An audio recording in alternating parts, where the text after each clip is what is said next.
Assalamualaikum warahmatullahi wabarakatuh. Innal hamdalillah nahmaduhu wa nasta'inuhu wa nastaghfiruh wa na'udzu billahi min shururi anfusina wa min sayyiati a'malina. May yahdihillahu fala mudhillalah wa may yudlil fala hadiyalah. Asyhadu an la ilaha illallah wahdahu la syarikalah wa asyhadu anna Muhammadan abduhu wa rasuluhu la nabiyya ba'dah. Assalatu wassalamu ala sayyidina Muhammadin wa ala alihi wa ashabihi ajma'in. Amma ba'd. Qala Allah Ta'ala fil Qur'anil Karim, a'udzu billahi minasy syaithanir rajim. Ya ayyuhalladzina amanu udkhulu fis silmi kafah wa la tattabi'u khutuwatis syaitan innahu lakum aduwwun mubin. Jamaah rahmatullah, alhamdulillah kita mengucapkan syukur atas nikmat yang diberikan kepada kita semua, nikmat iman, nikmat sehat, terlebih pada masa pandemi ini, dan kita syukuri, kemudian kita pertahankan dan kita tingkatkan dua hal tadi, keimanan dan kesehatan. Jamaah rahmatullah, salah satu bentuk kesyukuran kita terlebih pada bulan Ramadan adalah bagaimana memahami Al-Quran. Kalau kemarin di peringatan Nuzul Quran ada 5 kewajiban kita kepada Al-Quran: membaca, menghafal semampu kita, kemudian memahami, mengamalkan, dan mendakwahkan, mengajak kepada orang lain, keluarga kita, tetangga kita, untuk melaksanakan kewajiban kepada kitab suci Al-Quran. Jemaah rahmatullah, ada satu ayat dalam Al-Quran sebagaimana yang saya baca tadi dalam surat Al-Baqarah ayat 208. Allah berfirman, a'udzubillahi minasyaitonirrajim, ya ayyuhalladzina amanu udkhulu fis silmi kafah. Hai orang beriman, masuklah kamu kepada Islam secara kafah, secara keseluruhan. Jemaah rahmatullah, bahwa Allah telah memberikan kepada kita agama sebagai panduan, acuan dalam kehidupan ini. Maka ketika Allah menciptakan kita, yang Allah tahu betul apa menjadi kebutuhan kita, maka kemudian aturan-aturan dalam bentuk ajaran pedoman yang di Al-Quran dan hadis itu ada dalam rangka membingkai manusia, kehidupan manusia, agar selamat dia di dunia dan tentu di akhirat insyaallah. Maka masuklah kamu kepada Islam secara kafah. Ya ibadah kita, ya akidah kita, akhlak kita, dan sebagainya. Maka jamaah rahmatullah, ibadah itu dibagi dua, ibadah mahdah dan juga ibadah yang bersifat muamalah. Dalam konteks ibadah muamalah, maka sungguh hidup kita ini ada yang namanya, misalkan makanan, ada yang makanan itu halal, ada yang haram, ada yang dibolehkan, ada yang tidak diperbolehkan, dan juga tentu yang lain. Dalam aspek-aspek kehidupan yang lain, dalam aspek makanan, dalam aspek pergaulan, dalam aspek ekonomi, dan sebagainya. Dalam konteks ekonomi, keuangan khususnya, tentu juga Allah telah memberikan acuan, panduan, bagaimana kemudian kita harus bertransaksi ekonomi. Sebagaimana dalam juga surat Al-Baqarah ayat 275, Allah berfirman, wa akhalallahu al-bai'a wa harrama riba. Allah menghalalkan jual beli dan mengharamkan riba. Juga di ayat yang sama atau sekitar itu, yamhaqullahu riba wa yurbis shadaqah. Allah itu mengharamkan riba dan menyuburkan sedekah.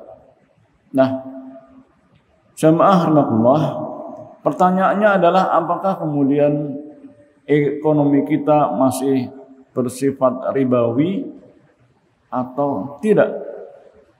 Maka alhamdulillah di Indonesia sudah menganut yang namanya dual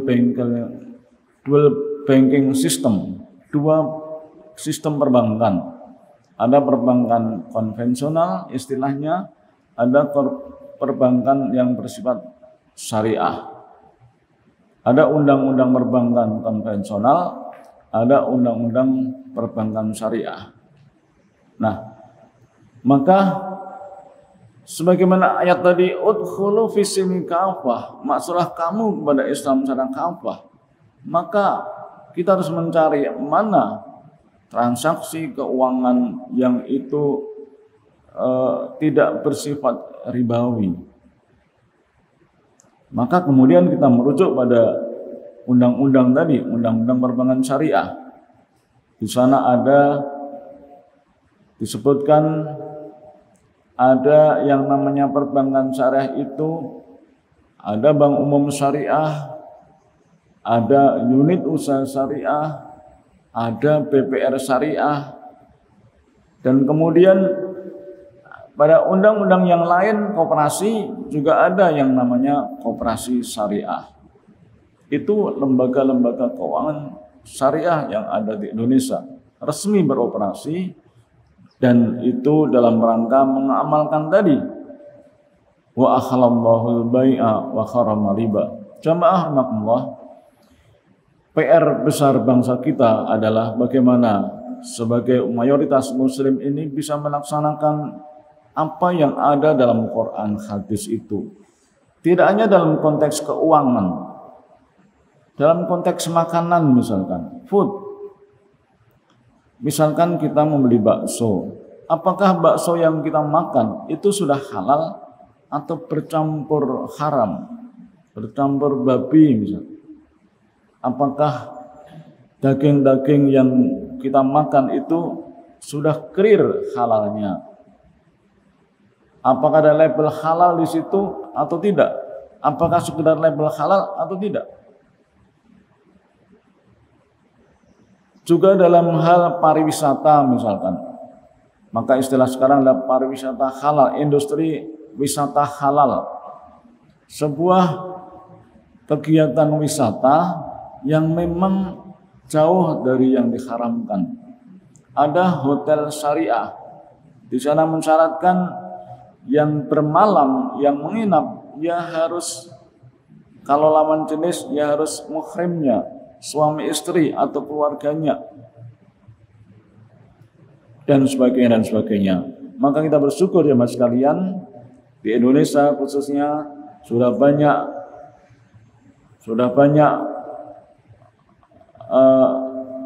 sebuah aktivitas kegiatan yang menyatakan ini syariah. Tidak hanya di keuangan, di sektor-sektor real juga demikian. Tadi kita sebut ada pariwisata, ada food, ada makanan, minuman, dan sebagainya. Di keuangan selain tadi yang kami sebut, ada bank umum syariah, unit usaha syariah, ada bank pembiayaan rakyat syariah, ada koperasi syariah, BMT, ada pegadaian syariah, ada dana pensiun syariah, dan juga yang lain, termasuk ada keuangan sosial. Sekarang digencarkan yang namanya wakaf tunai, di samping zakat yang sudah kita dengar, sudah kita pahami sejak lama. Maka menjadi kewajiban kita sebagai seorang muslim, pilihannya dua, menjadi pelaku atau menjadi peserta, bukan penonton. Menjadi pelaku, kalau kita punya potensi dan kemampuan, kapasitas yang kita menggerakkan atau kita masuk dalam perusahaan perbankan syariah tadi, dalam perusahaan pegadaian syariah, koperasi syariah, atau hotel syariah, dan sebagainya, yang kita jaga bagaimana industri itu memang benar-benar menjalankan aspek syariah atau menuju syariah. Ada pertanyaan, apakah benar syariah atau hanya pura-pura syariah? Jawabnya adalah tentu ketika kita sudah mendeklarasikan misalkan bank syariah, ada satu perangkat di sana namanya Dewan Pengawas Syariah yang diangkat oleh Dewan Syariah Nasional. Tugasnya menjaga bagaimana perbankan itu sesuai syariah. Kalaupun belum, istilahnya kita tadi sholat isya, nanti tarawih, apakah kita sudah khusyuk sholatnya selama ini? Apakah kalau kemudian kita belum khusyuk, kemudian sholat kita tidak sah? Tentu yang dicatat adalah bagaimana kita selalu melaksanakan sholat itu dan berusaha untuk khusyuk, tidak kemudian meninggalkan sholat.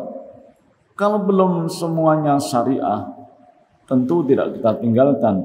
Bagaimana kemudian terus kita dorong sebagai pengelola di lembaga keuangan itu misalkan, maka bagaimana kemudian ini bisa terus baik, lebih syariah dan sebagainya. Sebagai peserta, sebagai masyarakat, mari kita hidupkan lembaga-lembaga keuangan itu dengan kita bertransaksi di sana. Kemudian juga kita dorong untuk kemudian pengelolanya lebih melaksanakan atau lebih sesuai dengan syariah. Hambatan di lapangan adalah pengelolanya sudah membuat akad-akad syariah, tetapi peserta, masyarakat, nasabah itu tidak mau dengan hal itu, ribet dan sebagainya. Maka menjadi pengelola atau kemudian kita menjadi peserta, jangan menjadi penonton. Penonton sepak bola itu dia tidak bermain, tidak mensponsori, tapi sukanya oh kurang ini, kurang itu, harusnya begini, harusnya begitu, tapi dia hanya penonton. Nah, jemaah sekalian rahimakumullah, maka kita optimis ke depan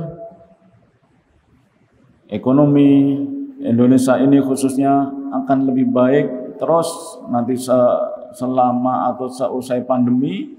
Tentu harapan kita adalah bagaimana kemudian Quran, ayat-ayat Quran ini diamalkan dalam kehidupan sehari-hari, dalam konteks keuangan dan dalam konteks sektor yang lain. Insya Allah sehingga menghantarkan kita kepada kebahagiaan di dunia dan akhirat. Insya Allah. Demikian, mohon maaf, terima kasih. Aqulu qouli hadza, astaghfirullahaladzim. Wassalamualaikum warahmatullahi wabarakatuh.